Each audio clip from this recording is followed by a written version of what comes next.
know, back with another. Oh, now we say we live. Why? See, I be needing like countdowns or something. See, I can't operate like that. But we live right here at Coach's Corner. You feel me?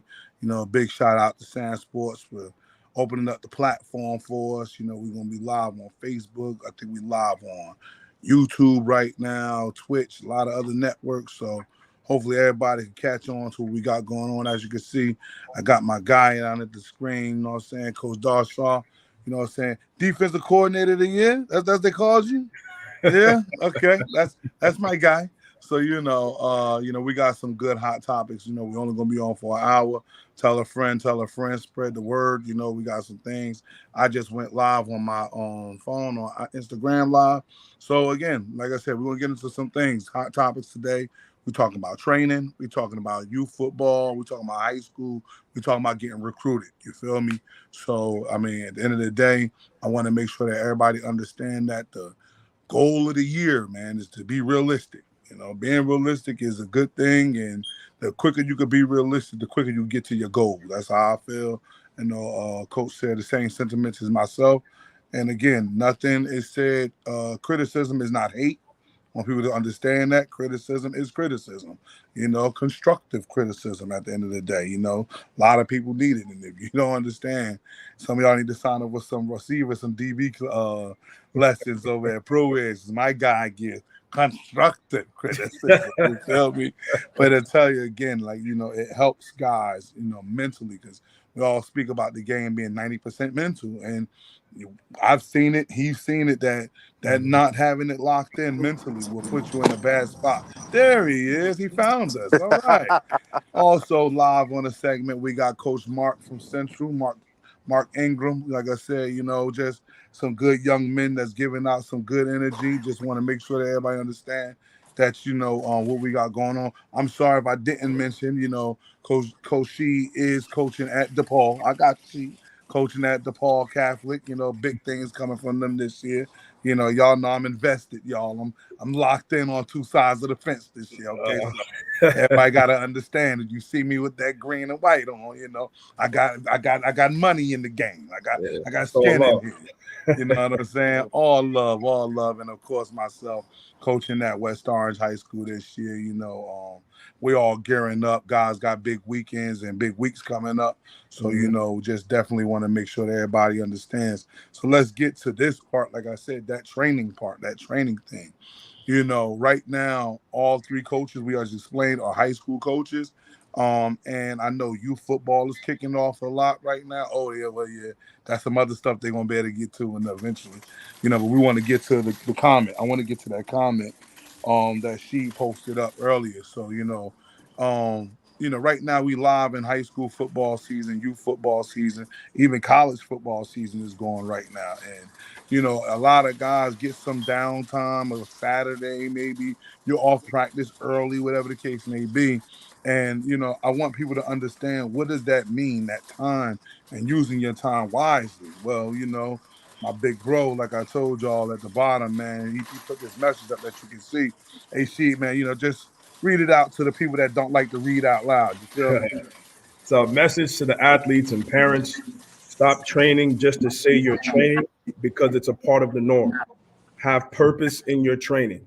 Communicate with your trainer on what you need to work on, not just doing shit, especially for posts on social media, Instagram, Twitter, all that good stuff.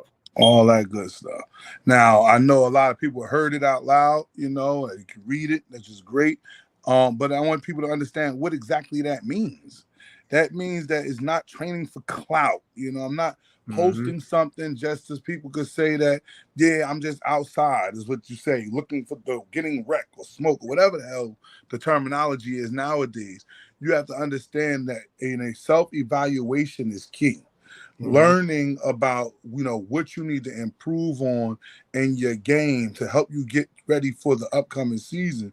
That's probably something you need to be working on if you're not already paying attention to what's happening inside your own practices. Because I know in my indie period, I'm trying to work on the stuff that kids need to learn for the game, but I'm also trying to help you understand what you need to know.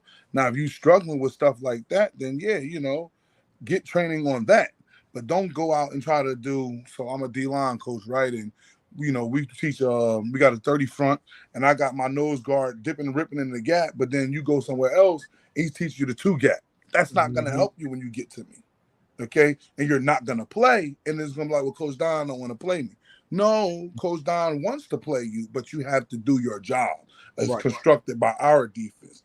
Coach She could explain to you what that will mean on his side. And see what you got. I mean, just from being on both sides of it, as far as being a coach and, being a quote unquote trainer, not all of my guys that I coach train with me. So I always instruct them to whoever you're training with, make sure you're working on the techniques and the things that you need to work on that we do. All right. And so let's say for DBs, for example, if you're a DB in your school, they do cover 2 defense. Now, you shouldn't be with your trainer doing cover 3 stuff because you're not doing cover 3 stuff with your school. Right. It's not going to help you. It's not going to help you. So now there's generic movements for every position. There's movement specialists for every position. But when it comes down to the specifics, you should be telling your trainer, hey, this is what I struggle with. This is what I need to work on. This is what my school does. And, have a plan, purpose, right? Not just doing drills just to do drills. And then you post it on social media. Right. And then you get back to me. And now I got to fix everything you should have been working on this whole off season. And then you're going to be wondering why you're not getting what I've been putting all this work in. But was it in the wrong, counterproductive? Was it purposeful? Right? Out here just to be out here saying you're working. So that's kind of what that means. Have a purpose. Same thing with receiver, quarterback, every position. If you're a quarterback and your offense don't run zone read and all that stuff, why are you doing it? Right. So just have purpose in your training. And you should be telling your trainer what you need to work on, not the other way around. Hey, we're going to work on this today. But if it's not conducive to what I need to work on, then why are we doing it? Right. And again, this all goes back to being realistic. You have to be realistic and be honest and understanding what your strengths are, what your weaknesses are. And like Coach She just said, what your coach is running. A lot of you guys are in high school, so you already, if you're a freshman, you probably just getting the whiff of what they running. You're a sophomore, you're a junior going into your senior, you know what they're running. So you should start getting yourself acclimated and ready for that. And that's the best way to do it. So, I want people to really understand what this message means. Again, like I said, we talked about constructive criticism. Everything is about that. What we got Coach BJ says is there's such thing as too many coaches, especially everyone having a trainer. I mean, the right person, if you lock into the right people, then you don't need that many people, in my opinion. I mean, some of my guys got me as a defensive position coach and maybe one trainer. And I think that's pretty much what you need. I don't know. It all depends on what the parent wants to pay for, too, because that's the other part of the game. You got a lot of parents that are willing to pay for the strength coach. Then they have the stretchologist. Then they have the position coach. You got your already, a trainer, position trainer. So, it's a one thing. I mean, what you think? You think too many? I think it's a matter of everybody being on the same page. That part. So that part. Just for example, myself, Coach Dom, and a player that we're both invested in, we got on the group chat and said, here's his off-season plan. So now we all on the same page where I'm not doing something, this person's not doing something, right? We're all on the same page. You get what I'm saying? So if I'm a defensive back coach or defensive back trainer and you going to a lift trainer, okay, cool. You're working on your strength and conditioning. I'm not going to try to kill your legs in my session because I know you just came from another session. You know what I mean? So I think if everybody is working together and with a plan, then it's purpose, right? As long as everyone has a plan. Some people have different trainers for different things, and that's okay if you have a plan. Trainers should be talking to each other. The moms should be talking to the trainers. The trainers, right? It should be a collective. Yes. We supposedly all want the same thing for the kid. But that's a whole nother thing where guys just want money. That might be for another segment right Yeah, that's there. a whole You nother already thing. know how we do. But now, like I said, since we still on training, like I said, I want to also, like he just spoke about, how we came together to build a program for the individual. I want people to understand that part of that program was rest and rehab. Rest and rehab, like I just said, communicating with the trainers, helping us understand, okay, what's going on with his body. That's a big important part of training as well. So, I know some people heard me say cryotherapy and, masseuse and all of these things. These things help. Sometimes just going home and going to sleep, these things help. 8 hours of sleep is almost just as important as trying to be able to improve your bench press. Okay. You can't do one without the other. Or what he just said with the skill building part. You go to Sheed every week, twice a week, and then you got your own practices going on. But if you're not trying to find no time to rest that body, rehab that body, only thing you're gonna do is just break it down, break down, break down. And when it's time to make the money, which was me and Sheed's biggest issue, we wanted to make sure that when it was time to make the money, we still waiting to see if that happens, that the money could be made. But if you sitting there and you just running, and next thing you know, now your body breaks down on you, but now you get pushed out the club, like next guy up. And I mean, again, that comes with understanding, like we just talked about, being realistic. What's happening into the body? What's happening? Is it breaking down? Are we doing too much? Are we doing too little? This is what she just said about communicating, talking, everybody being on the same page. That's the best way I think that goes about.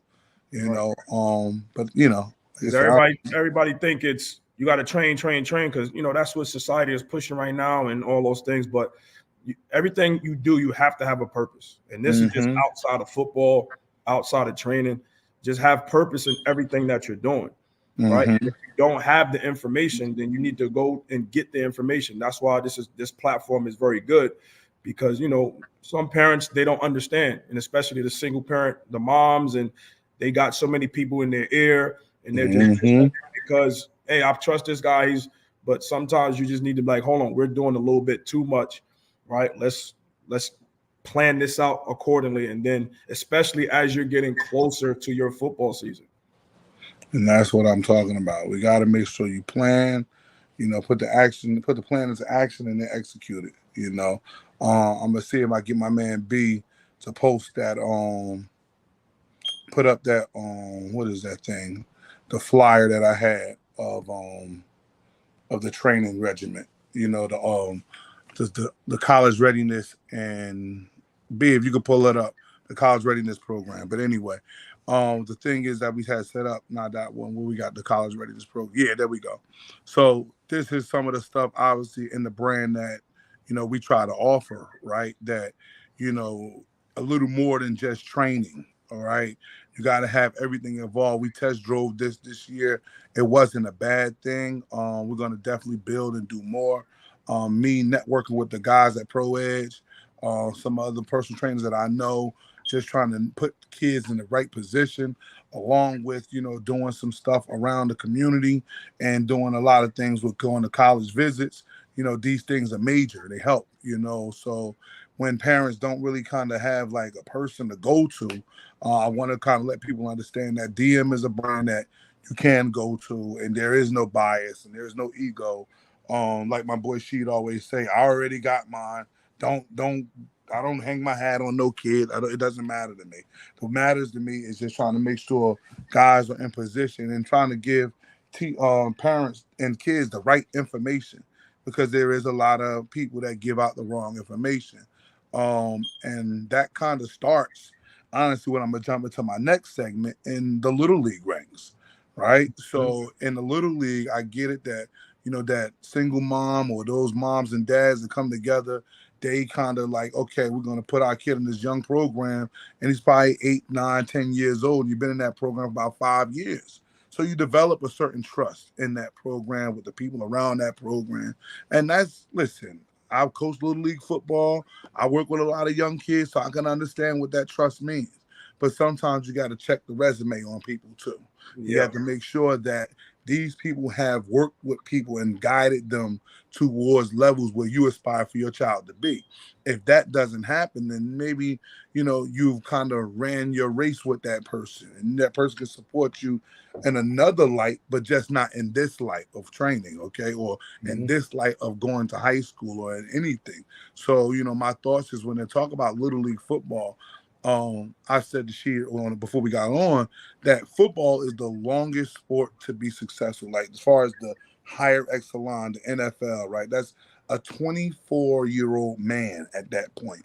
So while your kid is at 10 years old, don't make more of this thing than what it really is. He's a 10-year-old. He's probably a pretty good damn 10-year-old, but at the end of the day, he's still 10. And it's going to take him 14 years if he actually achieves the, what is it, 1%, I think, that actually makes it or something like that. So if he actually gets to that level, it's going to take 14 years. So my thing is it worth playing for everybody in the state, or do you find the the Little League program that's closest to you where you can just kind of work that way out? Coach, football is life. He wants to play in the NFL. We all do, right? We all want to get to the next level, the highest level. But at the end of the day, getting to that level don't mean you play 30 Little League football games at 11 years old. Yeah. That's a travesty is what I'm seeing. And I'm seeing it because a lot of people have this don't duck smoke type of mentality right now. But the ones that's not ducking smoke, you're adults. You're not even playing anymore. Okay. So we have to start being mindful to the kids and the kids' bodies that we're putting out there. This is a very violent and dangerous sport. And on Little League, a lot of guys that tackling, that learning how to get in the stance and getting, stance to start. These things are very, very, very important. Can you talk about kids playing tackle football from March? So that's that spring ball, I think. I'm not a fan of tackling, because that's, like you're saying, that's a lot on adults to be tackling from March all the way through. That's a lot. Even my son right now, he's 13. He's not playing spring ball. He don't play spring ball. He played football when it's time to play football. During that time, he's training and he's watching film with me and things of that nature. But me personally, right, I don't see the benefit of your child, especially at the youth level, playing football from March all the way to December. To me, I don't know. The old saying is you get better, by playing football. Well, you have to be taught the right way to play football in order to get better at football. So, and it's not to take shots at anybody. Not at all. This is not a personal thing. It's just the well-being of these boys, right? And it takes away from them developing other movements and other sports, because now it's football all the way through or baseball all the way through, so. I'm not a fan of it as far as playing football all the way through. It's too much wear and tear for the body. The brain development of these boys with all that contact, these are crucial times in their life where their brain development is key. Yeah, especially for the big boys, that's contact, whether it's physical or not. They're bumping into each other every time. In the trenches, they are banging. It's not a play. They don't bang. I'm really not a fan of it, to answer your question about playing tackle. I don't think it benefits the kids at all, to be honest. I'm gonna tell you, I said this in our last segment, was finding complementary sports for your kids. Because sometimes I'm a big football guy. I got that part. But that don't mean that my nephew's going to be a big football guy. Athletically, mentally, a lot of that. So when that other time, which was March to before the next time they come out, I mean, there's baseball that's happening. There's track that's happening. There's basketball that's happening. Find another sport, a complementary sport. Find something that there he is. And this is my guy right here. Mark is coming from the supermarket. I can hear his cart all through the live. You gotta love your friends, man. They come as real as they can. You feel me? But Mark actually has an athlete that's actually in our picture right here, Jocelyn Reed. Jocelyn Reed here, Monmouth commit, 3-sport athlete. He played football, played baseball, and ran track. a complementary sport where maybe if one sport didn't come into light with a scholarship offer, the other one probably would have. But putting all your eggs in one basket again, that's kind of not with a lot of kids. And we talking about the youth level again still. So let's make sure I'm on track with that. On the youth level, like all year long football, not a Yeah. big suggestion of mine. Big Especially suggestion of mine. tackling. Nah, Yeah. Oh, and especially and tackling. and I think we get it confused with what down south doing, right? Because all year football, the Pop Warner programs down south coexist with the high schools. So you're Hmm. not learning a different offense or a different defense every couple of months. Mm-hmm. Okay. Well, and again, we can't be something that we ain't. All right. Right. We're in New Jersey and it gets cold in the winter. And when it gets cold, you have certain facilities, isn't that right, Chief? That Yeah. you can go inside and get good quality work. There's certain places that if we wanted to go to the high school ranks, all three guys here have certain facilities where you can work on your upper body, your lower body, your core. Okay, Yeah. that's called the weight room. You know what I mean? It's a lot of things that you can do that you need to do to start improving on that body. And if we're talking about the youth football ranks, it's even more important for them to get involved in doing, like I said, working on their upper body, their core, sit-ups, push-ups, body weight squats. These things going to help those kids out tremendously. But Mhm. just having them play football from, I believe, the season or the preseason starts in like late July, August, Mhm. till about November, maybe December if they travel out of state. Then you take 1 or 2 month break and come right back into that thing. What is that? Maybe March. And then you're gonna play from March till I think the last spring game I heard was played at May. Yeah, That's not that's too much. that's a That's too lot. much. That's too much tackling. That's Kids. way too much tackling. And I'm gonna be honest, not enough teaching. Not a lot of Yeah. kids that I've seen on that youth level. Again, no shots and no shade. But I have not seen, I don't know why I'm getting feedback. That's me, I don't know. But I have not seen, I go to the practice, I see a kid, now he don't know how to get a 3-point stance. These are basic fundamentally things that I'm looking at. You're looking at DBs, they don't know how to get into a pedal. They know how to get into their like receivers, hand, what we call it. So you got your hands laying on your hand on your knees, just don't even know what you got to do. You're not even ready to compete. You're just Mhm. outside running around. And those bad habits, unless people take the time out, parents, to find good trainers, good people to be around, good programs to be around, take the ego out of it and just let your kid learn. Like I said, football takes the longest to get to the end of the road, so it should be a Yeah. lot of learning involved in that. So that's where that goes. How important And is seven and on I think seven? that's what parents get it mixed up at, is that football is more mental than physical. Right, that's what we were saying. We definitely said that up there. That for the fact that that you have to focus more on learning how to Mhm. play a position. And I mean, I could be honest to y'all, man. I seen she transform my nephew like that.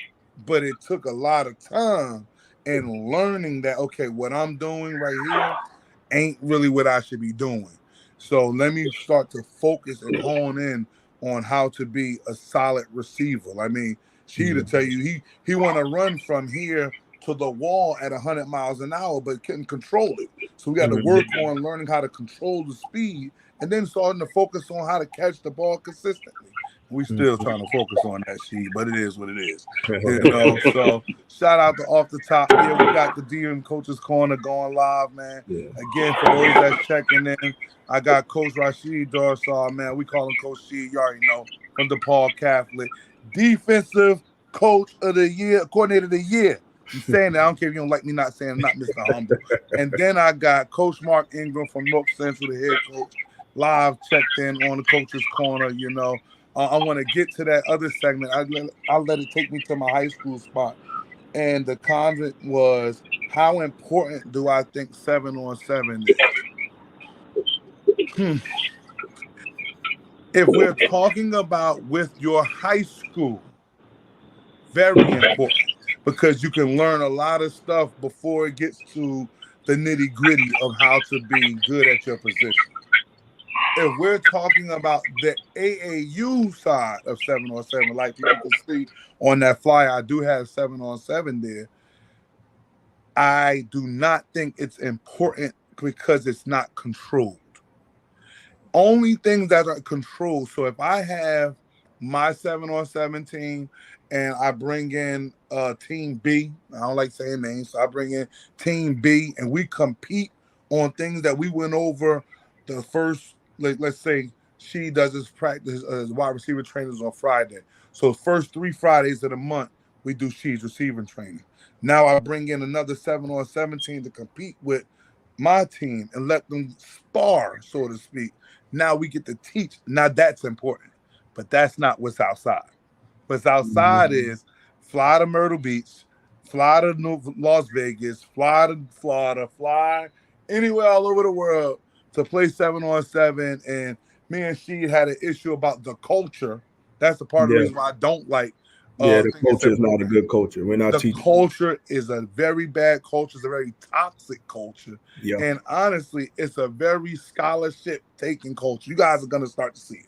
They're going to start to see a lot of 5 stars that guys won on their teams and 3s and 4 stars, whatever, getting their scholarships taken away by how the culture is presenting them. You guys got to understand what that name, image, and likeness means. You represent a lot more than just your name, your image, and your likeness. So, you know, Sheed, you go ahead if you want to chime in on that. Yeah, 7-on-7. Like I said, if it's like you said, if it's controlled. But again, when it comes to culture, culture is created and allowed.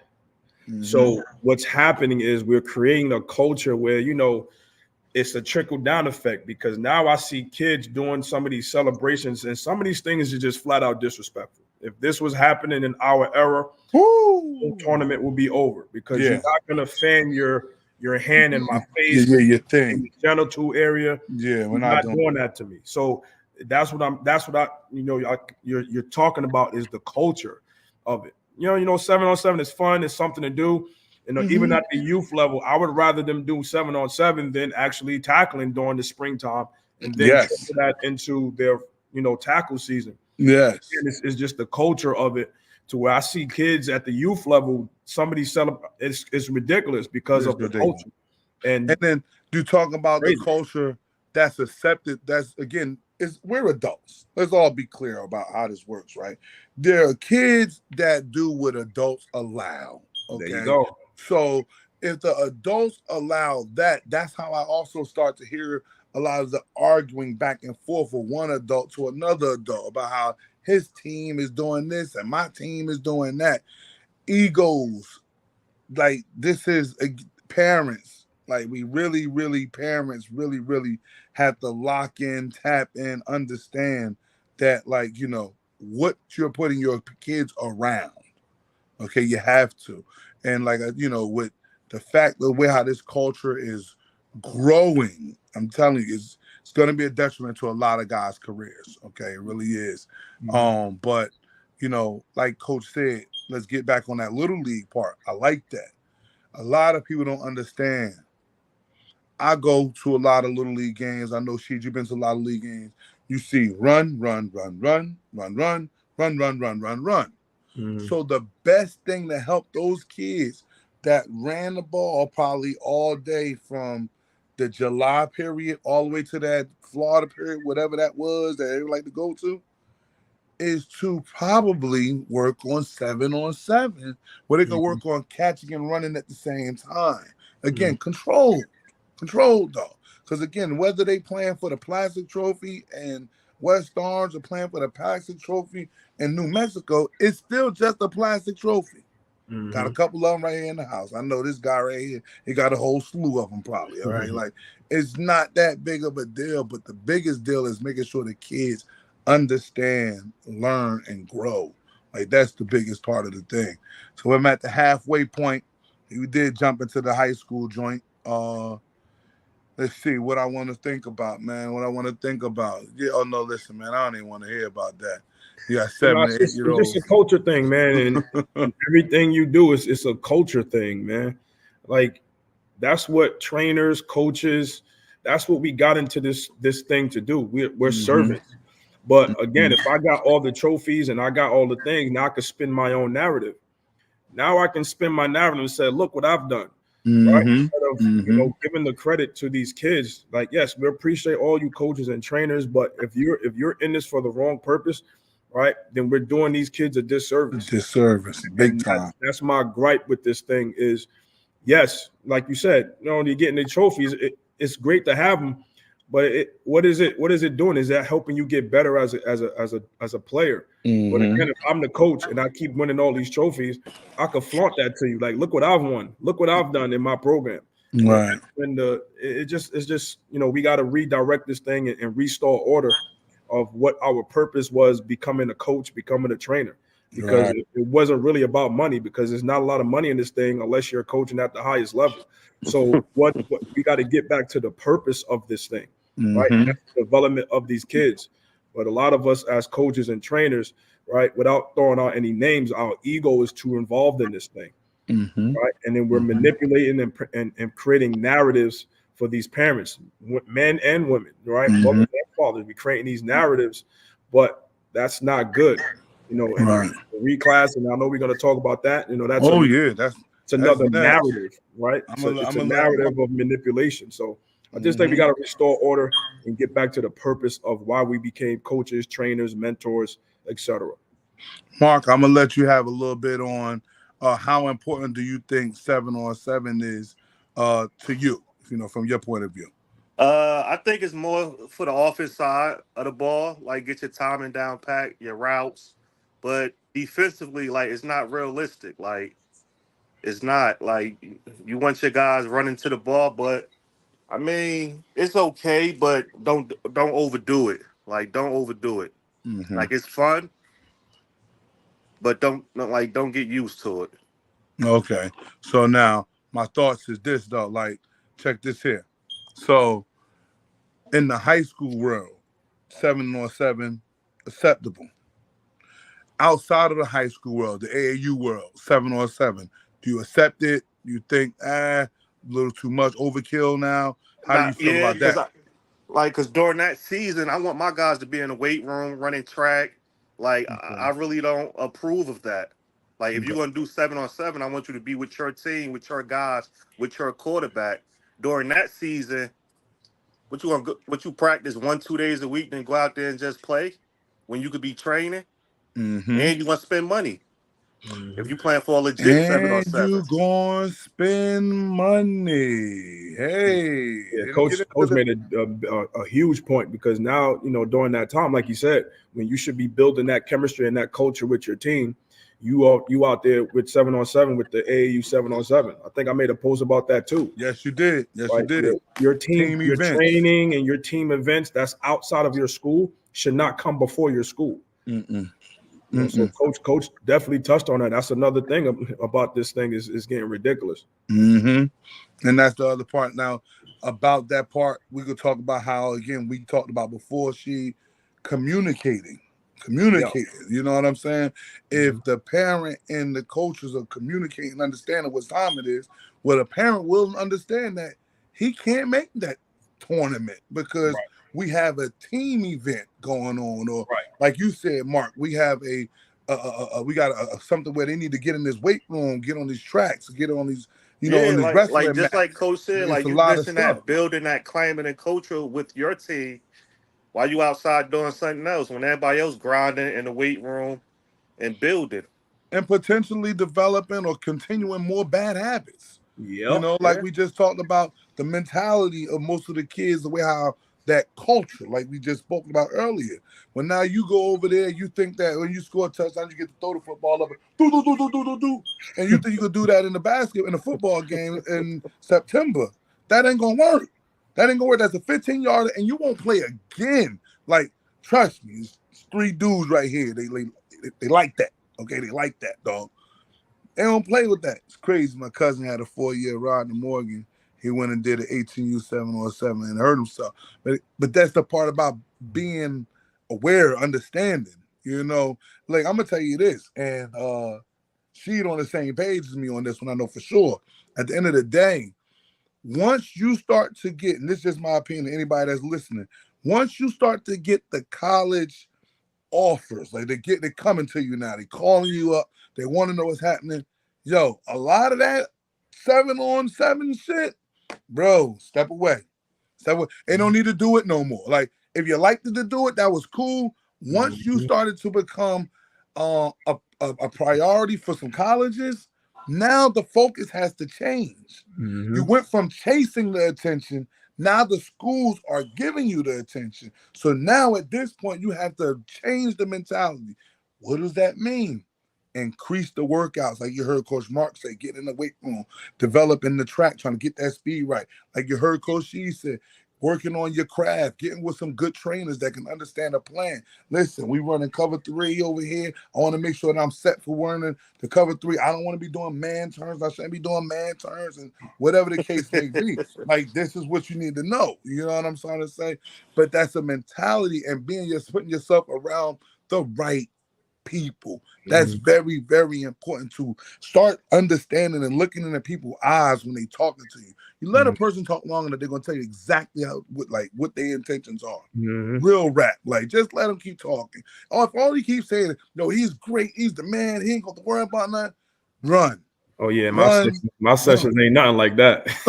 Oh hell no, please. With your bum ass. Yeah, it don't work. Like, you don't need nobody to be constantly praising you and putting you on these pedestals. Like, that's not it. And it's, again, like we talked about the culture of 7-on-7, that's bad for you. All of that praising is bad for you too. There's a lot of things that's going on. Actually, I want to tap that in this high school culture. So on my field over here at West Orange, Coach Grant's field, make sure everybody understands, it's not my show. It's Coach Grant's show, all right? But at West Orange High School, you know, sometimes we have to, how can we say, alter the energy because, you know, you got a lot of yacht that goes on because someone, not so much us, because I understand I'm a little bit of this guy right next to me, when I'm in practice, and it ain't something pretty. So some of us giving out too much praise. We walk in there with our chest up thinking that we the man. Don't worry. Listen, whether you got 5 offers, 0 offers, 10 stars, no stars, everybody's important to the program. Nobody bigger than the program. So once kids start to understand that and lock that in, then you should be okay. I mean, y'all fellas, y'all can time on that if you want. I mean, you stopped by yesterday and you seen me getting that probably one of my better players nonstop, because like, if he could get coached up all the time and get yelled at, then nobody's above the team, like you said. Like, and nobody get treated different because we need. You don't need one person on the football field. You need 11. And then some. You know what I mean? Right. Somebody go down, next man up. So that's a part of the business, you know. And it's just a thing. It's just a thing that it just correlates to life, right? When you become a man, people are not going to give you your praise until you're dead. You're not even going to hear it. So, you know, I had a conversation with my guys in the meeting yesterday. I was like, when was the last time you told your father, I appreciate you? When was the last time, you know, there's some kids that don't have fathers. I said, don't you wish you can tell your father you can appreciate you? So as men, it's unfortunate that we don't even look for the praise. So when you become a man, if you're looking for the praise all the time, you're doing yourself a disservice. Just with the purpose and just be genuine in what you're doing, the praise will come, right? People will talk good about you. But if you're constantly looking for it, you know, there's a time and a place when it comes to the kids and hug them up and love them up a little bit. But if it's all the time, every rep is good, what are we really doing? Is he really improving that good? Right. Don't need me. If you improving that good, I'm just an extra in the show. Right. Moses said, in youth and high school, how do you separate the kid from the dad/parent who won't let them be them? I like that part. I got a perfect answer for that. Dad/parent. Hey, you want to go? Go ahead, get after it. I'll jump on after. I love it. You just got to be direct. Like, you know, a lot of coaches, they like to be politically correct because you may not want to lose somebody and all that other stuff. but you got to be real what you're doing, right? I actually had that conversation with a dad, to where I'll have a meeting with the dad or the parent and the kid. So we're all sitting in a room together. I'm not going to have a meeting with just you. Oh, I don't need my son to be there. No, you do need your son to be there, because we all need to come together with some type of agreement of what it is you're going to get with me, what I expect from him, and how I'm going to be. So now when it happens, there's no confusion. Right. And if you trust what I'm doing based off of my track record, then trust what I'm doing. And if you can't trust what I'm doing, give me that book bag, bro. the purpose of you being that book bag, give me my hat. This guy. I tell you, man. But yeah, I think you just got to be honest and direct. People may not like it, but at least they'll appreciate it. Yeah. Listen, I mean, the track record says everything. And, guys been coaching for a long time. You got to lean. I lean on it. I ain't gonna lie. I lean on it. It ain't. I'm not sitting here thinking that, well, if I say the wrong thing, you're gonna leave. I won't win another state title. You heard me say another. That mean I got him already. It doesn't matter, if I don't say nothing to this kid, he's gonna leave, and another Division I kid left off the bench. Well, again, you heard me say another. I got them already. So I lean on the fact of what I've done, and when I speak to people, I have to give them, like she said, the straight, honest truth. If they don't like it, then that is what it is. But at least the truth is said. Okay, right. I can't not say it. Then next thing you know, I become a part of the problem of all of the people that kind of just, like we just said, putting this joke on the pedestal. Oh, don't worry about it. He'll be okay. Like I said, just a little more hard work, and then you probably get something. You get where you got to be. Nah, not exactly. Listen, he dogging it. He BS's it. And he knows. Tell him what I told you at practice. Like that. That's what it has to be. Because that's. Any other way is just, to me, bullshitting. Keeping it 100 with you. Can I add one? What you got then? So I had this kid. His father wanted him to play running back, but every time you got the ball, like you can see him flinch right before the hit. I put him a wide receiver in the slot. His first step, if you didn't touch him, he was gone. He was pop and he was gone, and his speed was take off. You know how many pop passes we threw up to this kid? And this kid caught touchdown after touchdown after touchdown. His father pulled him from the team because he said I was playing daddy ball because I wouldn't put his son at running back. He got 5 touchdowns and he got 3 of them. Listen, you can't help it. You can't help and save. Can't save them all. Yeah, that's crazy. So I was mad for like 3 days. I was mad for like 3 days. I ain't never played daddy ball in my fucking life, bro. I was mad as shit. That's all I wanted to say. That's all you wanted to say. Hey, B, go ahead, man. I'm going back to my corner. No, I mean, at the end of the day, parents are gonna have their own opinion, man. They're their own kids. Trust me. I've worked with some parents. Kids since they was babes pretty much, and then next thing you know they want to make their own decision, do their own thing. Never personal, because they're gonna have somebody in their ear saying, you know what, I could play them at running back. They don't know what they don't. So it's just it's crazy. Life goes on, right? That's how it works. What we got here? Hey, coach, what's a good strategy to keep youth athletes K-8 focused on fun and living in the moment versus worrying about scholarships at the next level? That's kind of what we talked about earlier, with understanding that football is a long sport to get to the end. And the end, like me and she spoke about earlier, is only about 0.7% that makes it. So if we can understand that, then the whole mindset of what that kid does from K-8 shouldn't even be thinking about that. It should be everything on, hate to get religious, on living in the day, appreciating the day. The first thing was waking up, and that was the first blessing. And whatever happens today, just love on it. Just love on it. Because you got some people who can't play. It just happens like that. Some people that play and make one play and crash out. So my thoughts of when you talk about 7 to 8, just enjoy that time. Like, don't even put no weight on it. I'm Mr. Cake and Ice Cream, man. Like, you had a good time, and that's what's up. Let's go. Because eventually record everything too, man. Like just live and love in that moment, because when it's over, oh, it be over, dog. It don't be a continuation to try again. It be over. So, you know, I don't think that, you know, anybody should be trying to make a kid, like you said, K through 8, a first grader, a 5-star motherfucking, excuse me, French, corner at Ohio State right now. Like, it's not happening. But, you know, now they tapping into that market where they're ranking these kids. Again, They're a ranking these kids.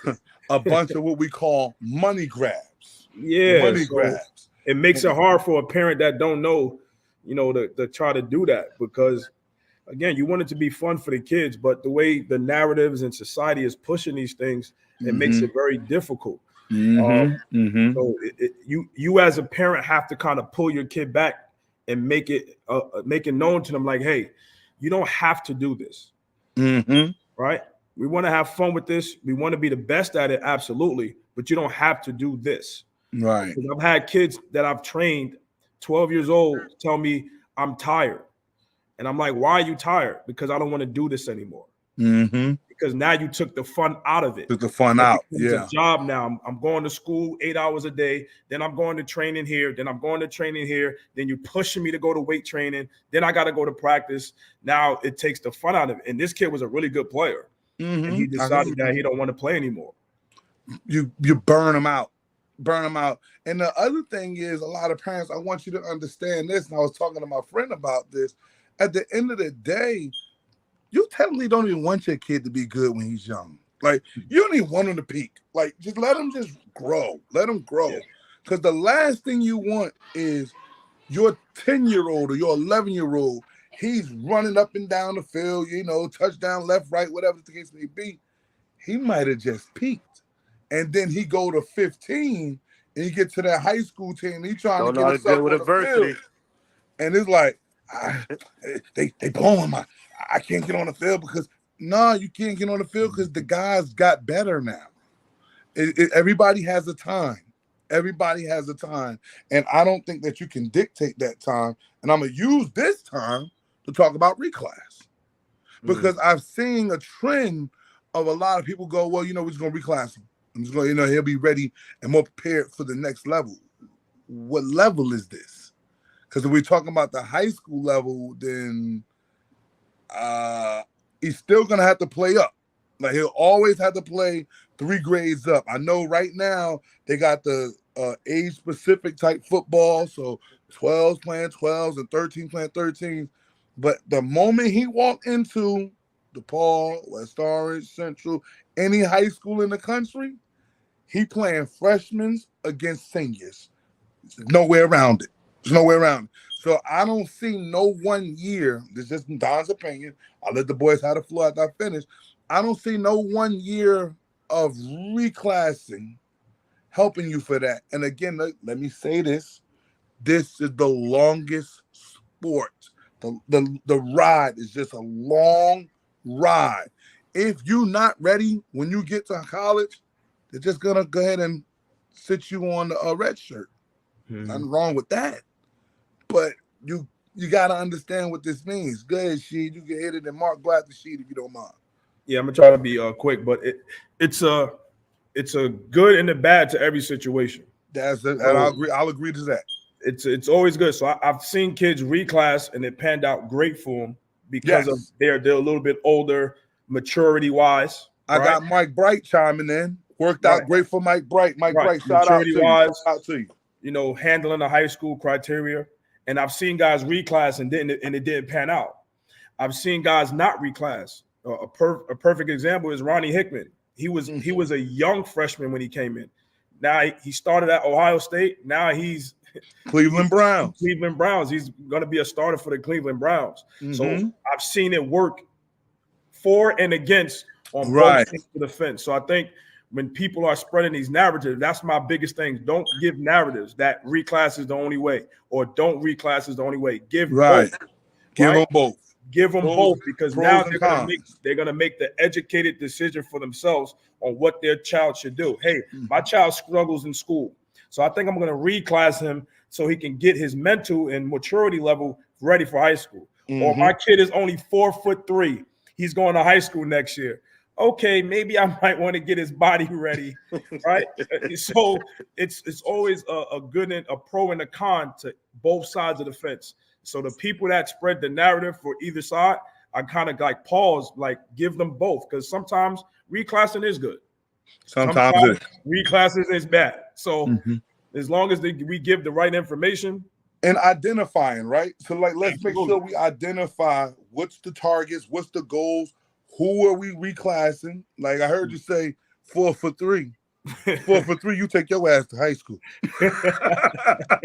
Now, shout out to my big homie Mike Bright, daddy, brother, yeah. and maturity. And he needed the reclass because That's what I said. he And wasn't always that sometimes tall.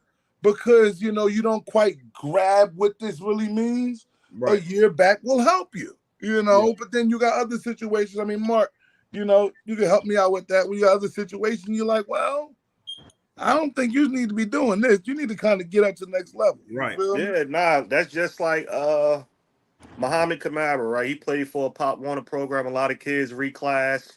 He was with at some point, you touched on this earlier. Some kids peaked a little bit earlier, right? Mhm. But he kept working, kept grinding. Now he's a 5th-round draft pick playing for the Miami Dolphins. Right. But like Coach said, it's a case by case situation. Like it's not good, it's not bad. Depends on your situation, your Yeah. time, your size, whether academically or you need to get better. And let's start stressing that a lot. Hey, Coach, I'm gonna let you get in on this too, on this reclass topic. But I want everybody to understand, academically, like I Right. really want people to start putting as much time in that as we Right. do try to find these trainings, 7-on-7s, like for real, man, for real. Right. That's a whole nother situation. Coach Stone, man, go ahead and bring it in. What's your thoughts and topics on the, this reclass thing, pros and cons? Pros and cons. I mean, you could just give me what you think. You already know, man. We spitting ball. It don't matter to me. I'm a South Side guy and I'm a Midwest guy, and we have all these things going on with, people transferring, a guy going from public to private, then back to the same public school, and then they're not even like stopping the kid. But my thing is this: if you can reclass them, whatever, but if whatever their age you're playing at, that makes sense. Mm-hmm. But I mean, God has gifted people with talents. Like I think you said something about a 4'3" kid. I understand, like that's different. Well, but I don't think Jimmy's and the Joes. These kids nowadays, these athletes, because you guys are talking about high school probably for reclassing mainly, right? So the biggest thing I would say is put the work in. Yeah. All right. That's Work in every day. reclass with a purpose, right, Coach Stone? That's what you're saying right there. That's another thing. See, don't just stay back to run the ball for some neighborhood town. All right, like reclass with a purpose now. Make sure you understand. There's narratives, and the people that's painting these narratives, they only select the few kids that reclass that's successful, and they tell that story. So now everyone believes that, all right, I'm going to do it because they selected the few kids that reclass and made it. Don Massey reclass. He ended up it's in just the New York Giants. I'm telling There's you a right lot of now, kids reclass. that reclass that's looking shaky and ain't nobody talking about. Because that don't fit the narrative. So check. I got, again, let me get to Mike Bright. Like I said, I really like Mike Bright in on this topic again, like I said, because he lived it. I believe, Mike, you've done it for your last one. I think the older one you didn't do it for. Mike has 3 boys, y'all. All right, so one's a basketball player, 2 football players. They just dynamite. But Mike says, if you reclass, my only advice is don't waste his 12 months. Like we said, reclass him with a purpose. All right. Work on the issues of why you reclass, be it academic support, maturity, physical development, or skill development. Like I said, he's a great person to give a great example of what the reclass thing, pros, cons of what you want to do. Like we all talked about, reclassing with a purpose. We got a shout out to Coach Dame Harrison, Northeast Side in the building. Oh, you feel me? Temperature just changed. I already know it. I already know it. I already know it. Oh, hey, boy. Hey, she. I call myself Mr. Viral, but baby, when I get my big Brody on, it go up. And my man told me that I got more time on the coach's corner if I want. So, fellas, listen, it's Friday, man. We don't have to do this. All right? I can set Especially when he leaning back like that, it's over. Hey, Dan, you about to get ready to go to camp, right? Yeah, absolutely. We leave in the morning. So just Yeah, getting everything I miss those type of trips. Bruh, situated I with that. fiend to My go little away cousin to a played camp. for you too, Coach, at DePaul. What's Oh, his yeah? name? Makai White. Oh, yes. I like Makai. He was a good corner for us. All right. Why? I got a corner over there now, too, Mark. Yeah, all right. I got money on the game. You feel me? Yeah, all right. You know? And if he don't work, I'm gonna put the ass on That's this. definitely on him. Hey, Don, I think you talk about these scrimmages coming up. We got some good ones popping up. Hold, let me see what you got. How do we focus on the youth levels to build pride being a lineman in the skill positions? Man, an adult that actually wants to treat the lineman like linemen and make it And not fun to only be that, a I think lineman. being a dad of a son, my son going into football, his first position is going to be the O-line. Like that's my thinking. Like I said, when I coached Little League football from 2002 to 2006, obviously was the line coach. I made it fun to be the lineman. Like, Go like over at my house tomorrow. I spoke highly of the lineman. I honestly, I mean, people don't want to understand it, but I used to tell my linemen we're the smartest, most important guys on the field. And I mean, everybody on this track knows they are. It begins and it ends with them. So I wouldn't say think smartest, but oh, well, hey, man, speak for your own program. I'm just telling you that the your way how quarterback I got to make be my pretty guys smart. understand. He all right. If I ain't got somebody smarter in front of him, that boy gonna be on his pamper. Okay, Hey, so act like you I know. do know that a lot of those top guys that end up being running backs in high school all started out on the offensive line. Like Allen Jones was a lineman. Ad Cherry was a lineman. I ain't played no skill position in Pop Warner. I was a tight end. I blocked. You know what I'm saying? And then when you get into high school, based on again that word development, right? You turn into who you gonna be. And when I got to high school, it was like, oh, he came in fast. Oh, we gonna put him at wing back. Nah, we need the ball in his hand. So they put me at quarterback. And I moved around in those different type of positions, but I was able to adjust. As a kid, you got to learn how to adjust and play multiple positions. So Adjust. So that means I don't just play receiver every down, and I only want to work at being a receiver. But all I do is catch the ball. I don't know how to stalk block. My bad. Yeah, it's more parts of the game than just scoring touchdowns, But hey, Coach Stone, what's your thoughts on that? Well, I think with an offensive lineman, I wrote a blog along. Offensive linemen are still skill positions. Without them, your running back, your quarterback's not going to get time to play. And that's the big thing. Like, just because if you're at a youth level, some kids I think like, oh, I'm big or whatever, I play the O-line. But at the end of the day, it's an important job. Yes. And it's like the books I write. You're laying a foundation, and if you teach the kids that's that foundation that you're laying with that O-line, because all five of us here would say, if you have a good offensive line, you don't need a tailback. I'm good. I'm good to go. Because you're already creating a new line of scrimmage.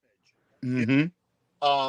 And here's the other thing too, like, using tennis balls for the offensive line, and like keeping their hands in and things like that.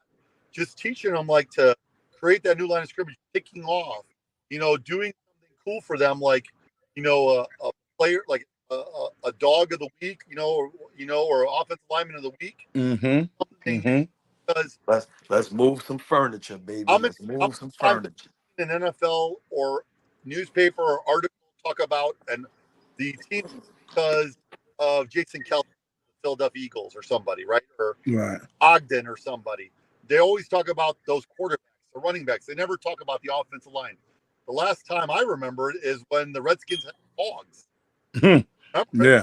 Think about it. That's the last time an offensive line was ever Leave the door open. publicized. Celebrated, right? this Christmas. You know, the Eagles did a Christmas CD or whatever. The offensive lineman. You don't see it that much. Right. But you know, right now, like Dane made a lot of comments about back in the day. I know it was Pop Warner, so a lot of guys had weight restrictions. I think right now the game that I see a lot of this unlimited weight, right? Like it's even easier now. You're getting the kid that might potentially be a lineman for the rest of his life, type of thing, right? I was going to touch on that too. Yeah. Like back then, it was a difference. You know what I'm Yeah. saying? Like, So almost now, everybody might have played the line. it's catching up. Guys that got to go. Now it's changed. Yeah. And I think with it changing, Coach Stone, like you said, just finding ways to celebrate, find the ways to make those big guys be the big sexies. Okay. You know how many kids back then couldn't make weight, and coaches was putting bags on them, trying to force them to lose weight. And there was nothing. There was nothing. You know what I'm saying? Watching guys run around not eating for the week when there was nothing wrong with them. It was the system. Hey, yo, bro. Bro. I go through it now as a trainer. I hate it. I know. Once I get July, I'm going to get all the fat kids trying to lose weight. Because now you're trying to tell a 12-year-old kid, a 10-year-old kid to drop 30 pounds, and you can't even do it as an adult. Fam, you drop 30 pounds in a week and a half, and you can't even do it as an adult. Fam, yeah. Adults create the culture. This is what we talked about with 7-on-7. This is what we talking about with academics, and we talking about it with this. Adults create the culture, man. And if you do it the right way, man, listen. I've been a big man all my life, man. I tell everybody, I'm going out like this, all right? Just make sure that my lineman that I used to coach carry me out. We good to go, all right? But it's one of them things where, like, when you make these guys understand how important they are, because they're the ones, quiet as kept. I know a lot of people like the flashy dudes. We talking about youth football. Those are the ones that get the offer first. Like they already big. They already kind of got what the schools is looking for, So everybody need linemen. Everybody need linemen. Everybody need linemen. It don't matter where you at. Bergen. And they buy them in bulk. University of Georgia, I think if we looked at the 2024 or 25 class they brought in, every kid over about 6'5", everybody weighing over about 300. They all fresh. They all coming in fresh. They brought in seven of them. Like, listen, they ain't never nobody's gonna tell somebody that we don't want no lineman, bro. Never. And if you hear that, you better run away from that coach. That's all I can tell you. But I want to get into, I'm gonna use that to talk about this whole high school recruiting, and not high school, college recruiting. And we talked about being realistic earlier in the segment, understanding sizes, and we talked about that in the reclasses and what these schools are looking for. Like obviously it's a few things when that college coach walk in there, everybody here will be able to attest that. The first thing is what his eyes can see. Okay, it's the eye test, man. If you're not, like Coach Mark said, working out with your team, getting your body right, pushing yourself, getting yourself together, like you heard me speak highly of Coach G, getting with some really good trainers to help you improve on things that you need to work on. If you could get with guys like I know Coach Harrison that has a superb track program to help you improve that speed instead of just running around doing 7-on-7 this and 7-on-7 that, And not only that, Don, you know how many times a coach came in December, came in the winter, came back in the spring, and looked at a kid's body and said, "Oh, I could tell you was in a weight room." Yes. The kids don't understand that coaches pay attention to stuff like that. And listen, and so that's the part. The first thing is what he can see. Hey, Coach Stone, explain to me, right? When you set your camps up, what are you telling most of those guys when they come to the camp? Like, what to look out for? Be coachable. Are you coachable? Are you coachable? And can mm-hmm. And you have good grades, and not in that order, but those three things. Because if you're coachable, you'll have grades, right? Mm-hmm. And you could trust. Maybe not with your daughter, but you. Bang. if there's money on the table, they'll bring it back to you, not just stiff it in their pocket. Right. And, you know, like you were saying, the college coaches, they come in and see these kids. They're coming in, shaking their hands to see, one, lying about their height. Mm-hmm. Yes. Two, if they have a firm shake. You know, that's the biggest thing that I understand, because if a kid's not coachable, they could be the best player ever. Mm-hmm. If they're not coachable, you're like those college coaches, and if there's any college coaches on the panel, it's an investment. And you No bring And the one's kid risking hold a their job. conversation with you and look you in your eye, answer your question straight up. yeah, Listen, these college coaches get paid a lot of money. All right. Mom, dad, whoever little kid that's on here looking at what this segment is about.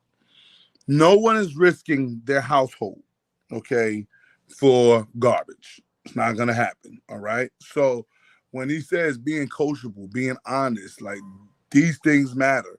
You know, developing yourself in the off season, these things matter.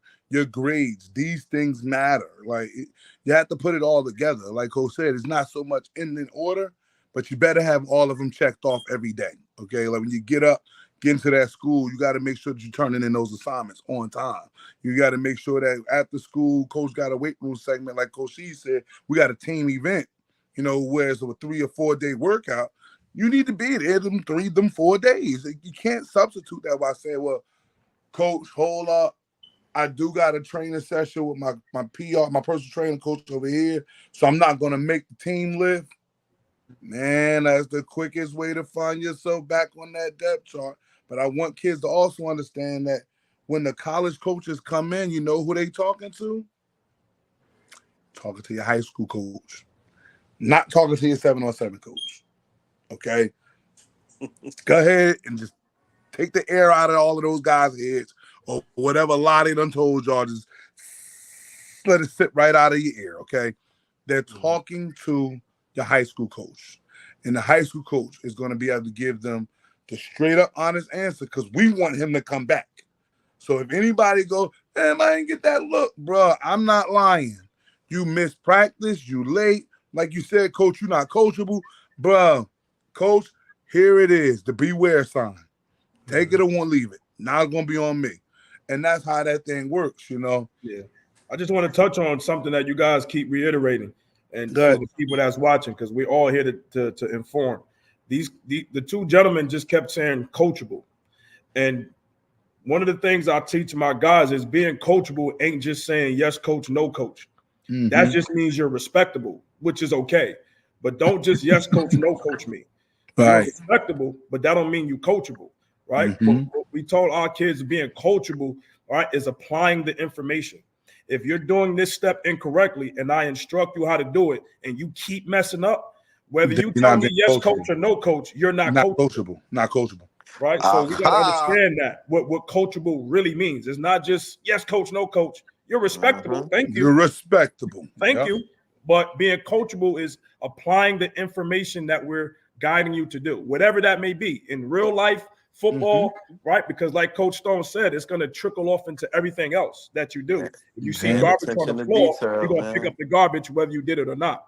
Yes. So that's what when we're saying coachable for the people that's watching, that's what we mean. It's not just yes, coach, no, coach. Here, let me add something to this too. If you are a high school coach, you're listening to this, and you let one of your players go to that college, and he's a bust, and he's the exact opposite you told him, that college coach will not come back. That's what I said, Coach Stone. Because everyone's going to talk about that. And the other thing too, if there's any athletes, listen, guys, I understand you want a job, but these 4 of the guys on the panel will tell you, you'll have to work eventually. So doing the stuff like Coach said, weight room, coachable, doing your grades. Like my went to Western, got a great scholarship because of her grades. You know, time management big too. Huh? Time management. 100%. You can spend all the time you want with your girlfriend. Listen, when you are done with your job. I mean, I don't mean to say football's like a job, but when you go to college, it's a job. It's a job, yeah. If you guys ever been to Clemson, I'm telling you right now, you got to go. I went to go with Dobo Sweet. nicest man, brought me in. He let me talk to the tight ends coach. We talked about tight end wing and 2 receivers on the other side. Not lying to you. The biggest thing he said is this: you can have your girlfriend, you can have your thing, but when you go to his campus and you're an athlete, they have like a finger thing. That means when you go into that athletic facility, it tells you everything you do. It tells you everything you do, and even tells you what you eat too. And if you make that commitment, just like all these guys probably have done this or learned the lessons or whatever, you got to understand, it will come out and make you great. There be an athlete or a great parent. Right. Got to understand that part, the real life part about this. Like you said, Coach, eventually, you're going to have to work. So to practice the right things right now. You know, we talking about, I know I got a lot of youth on my network. I know I got a lot of some of my older young adults on my network. You know, at the end of the day, it's still the same thing. You know, do you have to be respectful, like Coach Shee said? Yes. But you also have to be coachable, like Coach Shee and Stone said in the example what was given. Don't do the same thing. I tell you what how to do it, and then you're still doing your own thing. That ain't it. And that's how you don't find yourself, like Coach Stone said, in the Clemsons, because you're just not applying what's given to you. Damn, I heard you say attention to detail. That's a big thing. You have to be able to pay attention to the information that's given to you, so that way you understand how to be great. But if you're not paying attention to the detail, just like, you know, to your homework, because that's kind of where it really starts at when you're in your classroom, you got to pay attention to detail there. And that's if you're not doing it there, then it's not going to happen on the field, and you're not going to get what you're expecting to get. You feel me? So that's my thing right there, man. Fellas, I really appreciate all of the time, man. I'm going to open the floor for y'all. Oh, wait, let me see. I got a good one here. We say, when should we be looking to hire or talk to a recruiter? Can I go with that? Hey, please. I'm going to do some things to that. I don't know if you've seen my son, right? You know, we have my son. He's a sophomore quarterback. And, you know, we have all these places that want him to be recruited in the prep zone, Illinois. Said he's a pretty good quarterback, right? Be your own recruiter. You know, what you put on social media will break you if you do something wrong. And it's not like when we all went to school, we didn't have phone cameras, guys. So we could get away with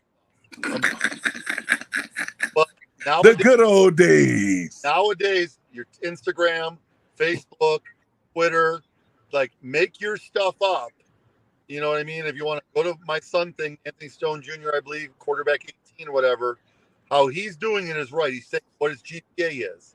He's saying what his lifts are, how his lifts were from here to here, how he's improved. Showed his 7-on-7 stuff. You know what I mean?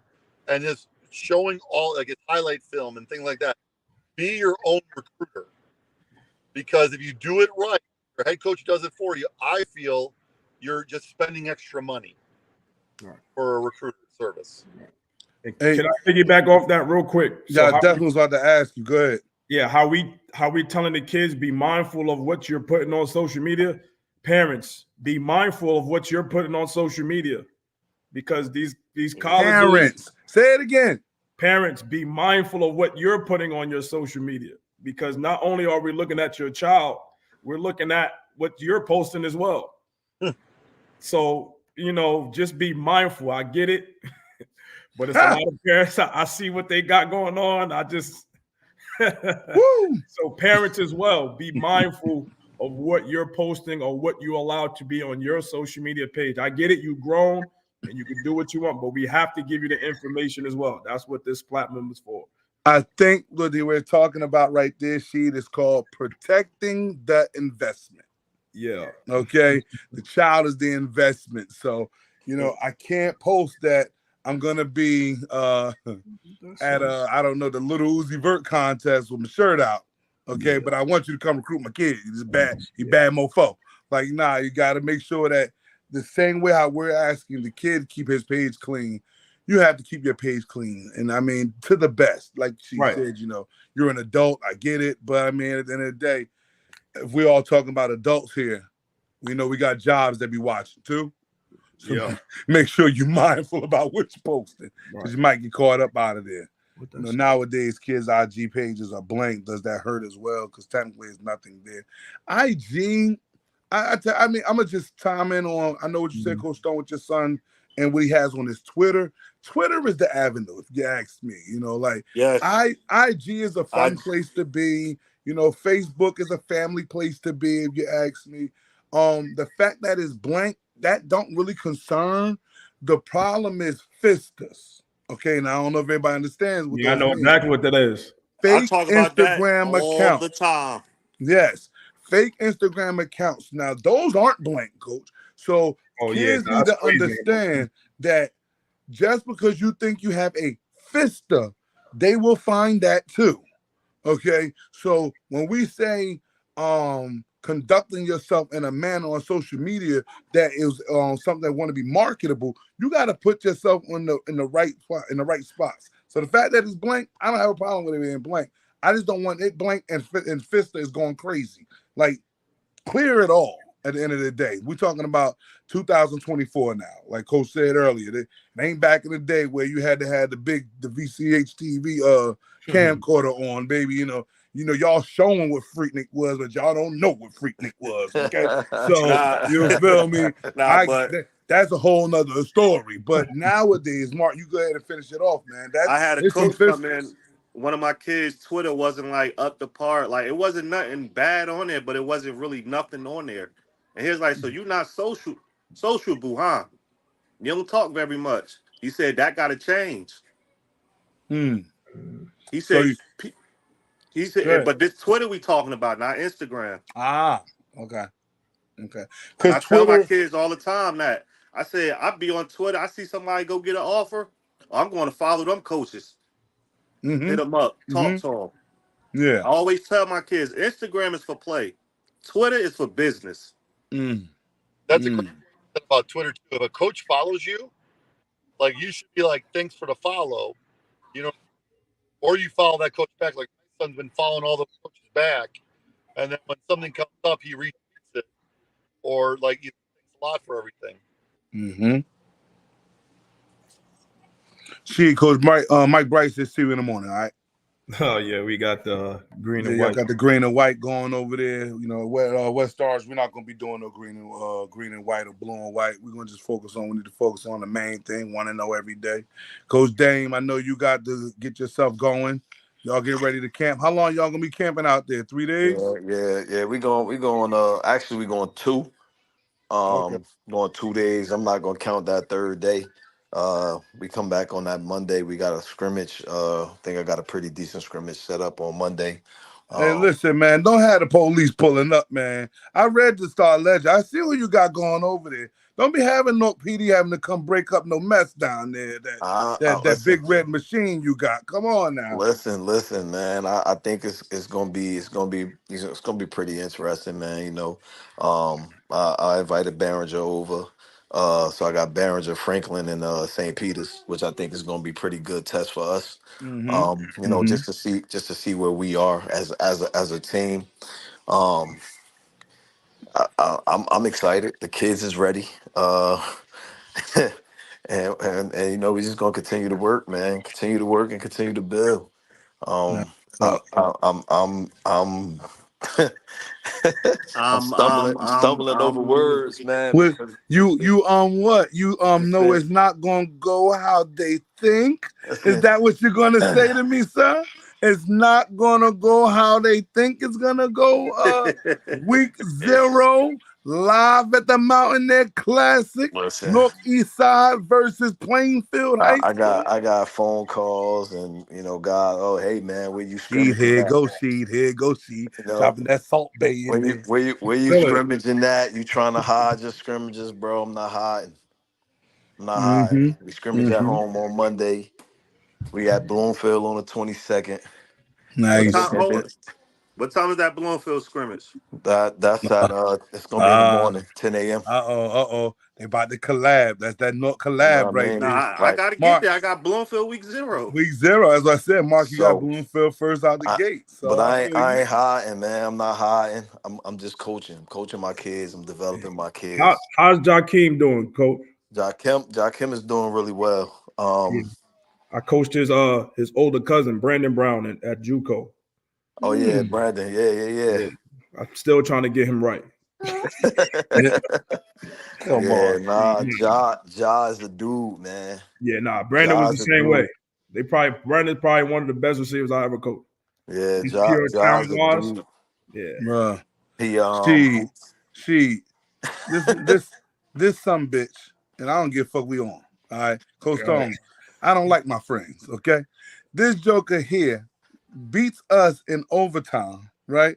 With a Hail Mary play to Probably who? to that kid, Ja. To that kid, dog.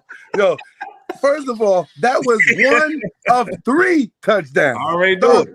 I said, you know what, man? I'm done. I'm done with this guy. Yeah. If this guy was my real friend, he would not let this kid abuse my team like that. So now we had to build up some sports, we get some guys right. But nah, I salute that young man, man. He doing some really big things, for real. Yeah. Coach Stone, man, give him a rundown in the background, about who you representing, what you got going on. Give me the whole rundown. We doing this every 2 weeks. I know somebody said thank you for for what we got going on here. Everything, like you heard Coach Shee said, man, it's just about more so wanting to inform, man, wanting to put people on, get people to understand what I said before, being realistic, just being realistic. So Coach Stone, you got the floor. Well, I saw a question about someone said they have a quarterback that they want to pay $1,300 for. Please go ahead and handle that. Don't pay that. Just do Twitter. Twitter. Tell your son to fill out questionnaires. Yeah, that's crazy. Fill out questionnaires. Unless you want to give the money to the podcast, that's what I would do. I would definitely do that. I like that idea. $1,300 is crazy. You're gonna learn more. I tell you that much. My name's Coach Anthony Stone. I've had two college coaching stints. I played in the South Side of Chicago as a young guy. I was a top 100 state quarterback back in the day. But now when I say top 100, it was in the whole state with all positions. I was in there. And I was top 25 in my area as a quarterback in the South Side of Chicago. And then I went to BC and Kansas for my first year, and then I transferred out, and I went to Loras and played 4 years, and I set a couple school records as a quarterback. And then eventually I got back in a little after, like 7 years after I was done playing. Right when I got done playing in 2001, I literally got my first opportunity to college coach. Walking off the field, became a college coach, tried out for numerous indoor football teams, and then I was able to play indoor football in 2009. I was 6 years out of the game.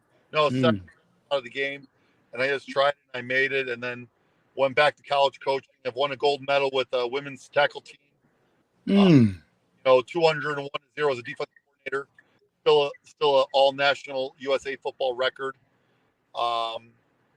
Now I stopped coaching a little bit. Then I went back to high school coaching, coached quarterbacks at Rockford Boylan, and then my son decided that he wanted to go to a public school in Rockford, and now I'm at Rockford East coaching running back and quarterbacks, and he's a quarterback. Okay. Hey, Coach, I'm gonna have to get your number, man. I want to pick your brain a little bit. Oh, That's a lot of knowledge right there, man. I know Listen, you can't let that go. I gotta get that number. I need that Dame, I was gonna do this right here because I ain't even want to have to brush off his own shoulder. You feel me? Like, man. Yeah. I swear I'm not that quarterback thing anymore. But I've written a numerous number of books that have won multiple awards, tackle, flag, and tackle bar. And I books out, DIY books. My company is Coach Stone Football. If you go to CoachStoneFootball.com, I do customized camps.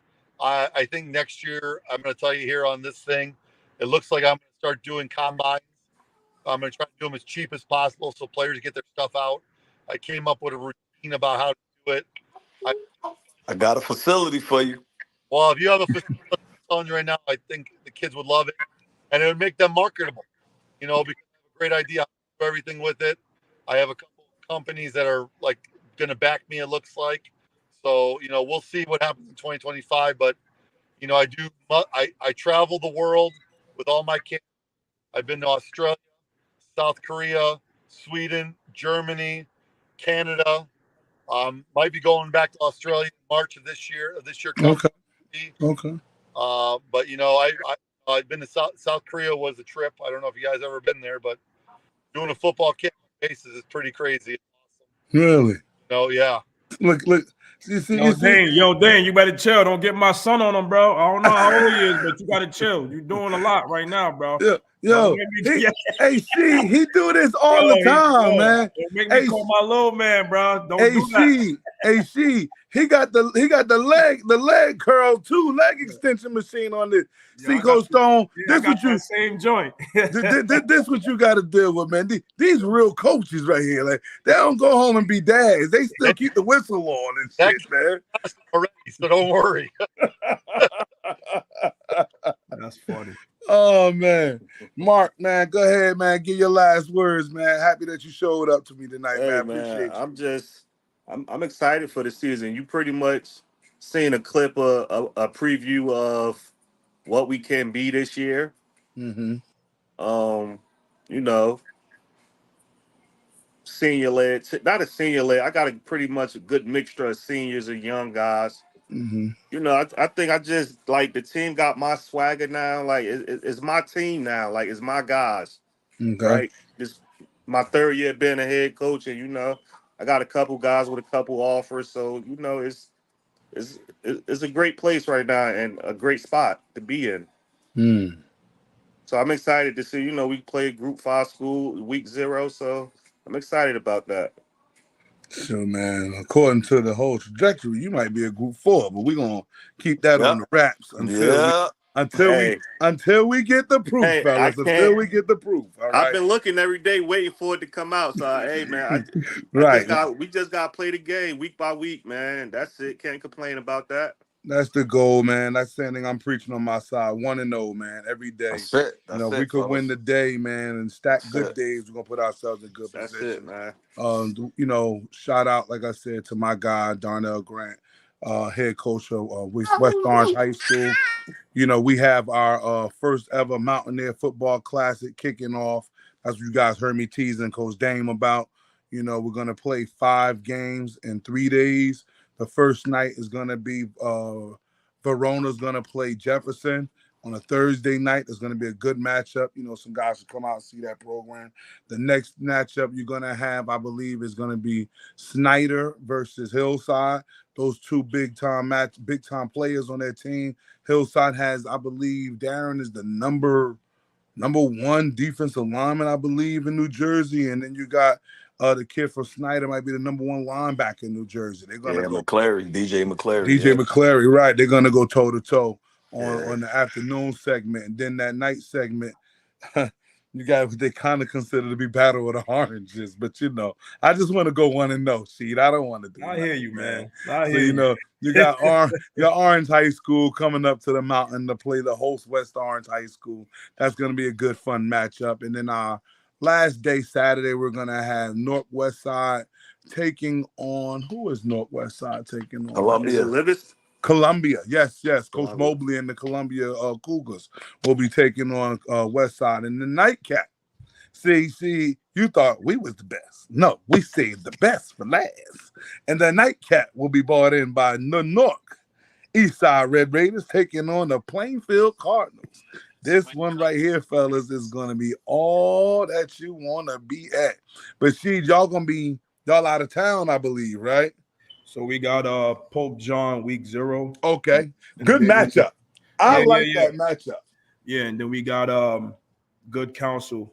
That's the one I was talking about. Yeah, Maryland. Ooh, yeah. That's a nice one right there. Yeah. That's the one. Hey, BJ, y'all going to go down there, right, Sheet? Yeah, I think so. I don't know, man. We don't play them until week 1, so I don't be knowing. I got you. I'm sorry. Put the blinders on. I'm sorry, fellas. Put the blinders back on. Yeah, I don't be knowing, man. We got Malcolm prep scrimmage next week. I don't be knowing what's going on. Yeah, hey, BJ, I'll shoot you the DePaul schedule, man. A lot of talent on that team, man. it's gonna be a good game when you Yeah, get but I down there. do think we're down. I do think we're down there. Yeah, if I'm not mistaken. I got June Pierre. I got the Orange Nation in here. See, that's why we wanted to say nothing, okay? But they said the tornadoes are still buzzing around. I just never, Coach Stone, I never heard of a tornado being in the mountain. But I mean, that's just me. You know, I be studying sometimes. You know, that's not. I don't want to talk. What is that thing? The forecast and all of that. I ain't no Sam Champion. All right, so I don't know nothing about that type of stuff. But you know, listen, fellas, all four of y'all and everybody that's on the check-in, I truly, truly appreciate y'all for chiming into the Coach's Corner. What's the name of DePaul Catholic? DePaul Catholic, BJ, is where Coach Sheed is. Coach Mark is at Newark Central High School. Coach Dame Harrison is at Newark Eastside High School. And of course, you got me. All these schools of Jersey. West Orange High School, all Essex County guys, you know, chiming in. What? I'm sorry, I'm from New York, man. Y'all Jersey people crazy. Yeah, she don't get down with the. She don't get down. From New York, man. Hey, Coach Stone, let me tell you a quick funny story, right? You know, me and she, we chopping it up at the park and shit, and she's like, yo, man, what the fuck is wrong with y'all down here, man? I'm like, what you mean? That Jersey pride is different, man. He's like, listen, I ain't got no dog in the race, man, but it be too many bullets come from too many places, dog. Like, what the fuck going on? Yo, Jersey pride is crazy, man. You know, I like it though. Yeah, it's all love. And Coach Stone, I'm also let you know, so my program, Coach Mark program, and Coach Dane program, public school, Coach She, obviously DePaul Catholic is a parochial school, but it's love. You know what I'm saying? It's all real. You know what I mean? We spar. Yeah, we talk a little jazz, you know what I'm saying? So I might tell a kid to come play for me. Don't play for him. You know, that's how that goes. A little jazz. You know, I don't want to Mars. We want a little bit. You know, but you know, but it be healthy conversation. And I like for people to see this type of interaction.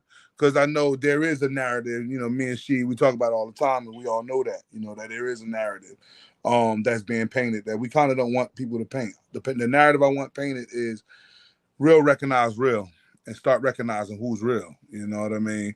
It goes a long way. Like we just seen somebody trying to get $1,300 for a kid. Like they'll take you to the bank, man. These money grabs, man, they will take you to the bank on terminologies, you know, exposure, national. They throw these words at people, and next thing you know, you find yourself in a real bad spot, you know. But I know next time we'll talk. I'm trying to think, man. What's our next time we're gonna be on, man? Wait a minute. This might be the last time. Unless I switch the date, because the next 2 weeks it will be week 0, and everybody's gonna be hot and heavy. You feel me? So maybe I'll make it a Labor Day classic. We might do something on the Sunday. I'll keep everybody informed. You know what I mean? Post it up, reaching out to everybody, letting you guys know. We can all probably work together on what works best. But I know everybody right now, like I said, is getting into the thick of things. You know what I mean? And okay, off the top sports on this Thursday, they must gonna do the high school kickoff preview. So that's going to be interesting to see how that goes. But again, I thought about something too. I want to run by you, Don. You know how everybody got they watch lists in their towns and in their counties, man. We need to do a Newark watch list, man, to put people on notice. Like when they go to the game, they don't know who these kids are. They just go into the game and say, "Oh, I see this kid number 4, he's okay," you know, or I see the kid number 1, he's okay. Why not do a watch list? Watch this quarterback from North Central, or this quarterback from West Side, or do a watch list. You know what I'm saying? Just to give them an idea of who these kids are in the city, man. These kids I are think doing that'd be phenomenal. dope, though. I think that'd be dope. They're doing phenomenal things, man. They're not out here hitting nobody in no head. They're being role models for a lot of these younger kids that's walking around. Like I heard a kid leaving today from practice, the Pop Warner kids, and they talking about, I want to be just like X. I want to be like Xavier. You don't see how he throw the ball? Like, bro, you got kids creating their own coaches. You know what I'm saying? And people need to know who these kids are. Like we need to. Why not highlight these kids in the good and instead of waiting for something bad to happen, because they're gonna put that all over the place. You see that stuff on billboards. Yeah. I think Hey, June, you heard that, man? You I heard think, that? dang, I'll be free. Shit, I get back from camp Thursday. You get back Monday. I leave Tuesday, get back Thursday. Yeah, Then I got a game scrimmage as soon as I get back. we'll be in. That's the 22nd. So we'll be in that scrimmage with Bloomfield on that Thursday. But Yeah, I'll be free probably Friday after I bring the guys in and watch film. yeah, So, man, let's do it, man. listen. I'll pull up. You know, my schedule will be different from y'all's with the the whole mountaineer lifestyle. So I'll pull up. You know what I'm saying? Get some names. Reach out to some coaches. You know, get some names. But again, I want every other coach that's live on the network that can see me talking is. I just don't want to know that he's a good kid. I mean, I don't a good talent. Like I want it all. That You part. know, I That want the part. watch list to show that this kid is. You know what? I ain't even gonna say it no more. Hey, Dame, give me the rundown on Jakim right now. Give me the rundown. Jakim Brown. Jakim lives in Pilgrim. Lives in Pilgrim. Goes to American History High School. Okay. Jakim has a 3.2 GPA. Mm-hmm. Right. Height and weight. Jakim is now he was 5'11", but he just came from the doctor. Jakim is now 6'1", 6'1", 188 pounds. Don't go nowhere, Mark. I got you next. 188 pounds, and he just dropped his 40 time from whatever they said it was from before. He clocked in at a 4.6 at Stony Brook, and like I'm just that's pretty much it on Ja. So this is what I'm saying. Like when this watch list is made, this watch is gonna be made with first name, last name, school, height, weight, GPA, because like Coach Stone would know, like they want to just know more than just the kid can jump out the roof and catch a football. Well, he also a track guy. He run track and like he take care of his little sister, man. He tutors. He also tutors kids. People don't know that. He tutor people in math, and he has a tattoo business. Jakim is a tattooist. He got his own business. I told him how to get his own LLC. He has his own LLC as a tattoo artist. He got his license and everything. Dope. Coach Stone, what you got? Well, I was going to say the one thing I did with that, we're talking about that combine I want to do. I have a questionnaire that I'm almost done with. Well, I'm done with it. But that would be like something you want to do for these kids because you don't want to really say what their address is or anything like that. You just want their high school possibly. But like the height and weight thing, that's great. But you try to ask, like, put it honestly. You know what I mean? Like Coach Harrison said about hobbies or things like that. Want that and their major. You know what I mean? So even though, and we all know this because I know I was when I was getting recruited, even though I wanted to be a science teacher, everyone was telling me to do all these other things. You know what I mean? And until I broke my ankle in half and I couldn't do chemistry classes anymore, that's why I became a PE teacher. So now I get to wear shorts every day and I love it. But, I love blowing stuff up when I was becoming a science teacher. I was going to be like Mr. Wizard and, before Bill Nye, the science guy. That's who I that was going to be you. God, blow stuff up. I one time did a class in elementary. They were doing volcano. I went to that cafeteria and they gave me everything I needed. How much baking soda did you put in that damn thing, man? I blew up that water bottle, dude. Hey, yo. Exploded. I pulled the from it. I mean, you might be able to see it on my Facebook because the one kid, I don't videotape the kids, right? The one kid goes, "Don't do this at home, kids." And I blew that thing up. That's funny. My boy. So, like I said, fellas, let's work together. Let's try to keep this thing rolling, man. I think we got great energy, man. Then we got great responses. She, man, again, I have to. You know what I'm saying? Big respects, man. I'm happy I got you out here, man. You talked about. I need that freshman game, I need that. There you go. See, it's not me, see. I didn't say anything. I didn't say anything. No, see, but I asked you, come on, Sheed. I asked you a long time ago. We talked about that a while ago. Yeah, we already know. I'll talk to my head guy. We're going to go off the grid, okay? Now I want to incorporate or get anybody incarcerate on what we got going on here. Okay, thank you, fellas. You're terrible, man. I don't want to live anymore if you're talking about trading film. Yeah, listen, you know, the man gotta watch it, Stone. Gotta watch it, man. I don't Hey, yo. stop saying anything, dude. I plead the Fifth Amendment. Listen, like I said, once again, fellas, I appreciate and thank y'all for coming out, man. Everybody else that tuned in, man, keep tuning in. Tell a friend that it's them again, giving y'all the great high quality information that you're going to need for not only for yourself, but for your kid and your future, man. That's what it's about. So again, like I always have to tell everybody, peace, man. Just like, let's say, signing out. Happy for everybody chiming in, man. It's just, Yo, good luck this season, fellas. I'm over. I'm excited. Appreciate it. Yeah, Go I'm get excited. it, man. Go get it. And if y'all done, if somebody finished, you know, before somebody, you know, y'all come on, check me out. Come on, check me out. Hey, but listen, we can't finish at the same time, all right? Because like your game got to be before my game, because I got to be at two places at once. Tell you know where we gonna be, so I don't know what to tell you. Hey, I just said, hey, put the blinders on, put the blinders I don't know on. what to tell you, man. All right, baby boys, I'm out of here. Yes, sir. Appreciate you.